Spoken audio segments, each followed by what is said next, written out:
6, 7, 8. The world is whipping around like crazy. 9, 10 turn spin. And there he brings the airplane into a beautiful, beautiful upward line. Getting ready to do a beautiful loop. Now, I want to tell you something. He climbed to 6,000 feet, but he just turned the engine off. He is MOP, without power, and he is doing what they call a dead stick routine. Fully aerobatic. One of the most exciting things you're ever going to see, ladies and gentlemen. This airplane was never intended to be a glider, and he's demonstrating the energy management that he handles. Now, Kent's up there in the airplane. His brother Warren is here. And Warren, this is great to have you doing this because you see him fly this all the time. This is really exciting stuff. We're getting a chance to see Kent hold the other airplane in the air. Watching Kent aerobatics and playing out around the stage. Rob completely stopped.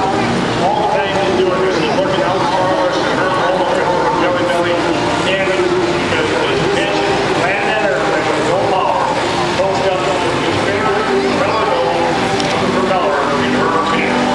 Her up under, across the collar, the intention of being there to stop Kent as he rolls up. Watching, he does his energy, does his aerobatic move way down, and we turn the music down. Listen for the whistle of the wind through the struts of the airplane. Prove to you that he is back with our power. The gliders that we normally see do aerobatic routines like this have wingspans in excess of 50 to 60 feet. The wingspan of the Interstate Cadet is somewhere around 37 feet. 36 feet. Continuing to loop. Now, as we told you, the energy management is what's most important.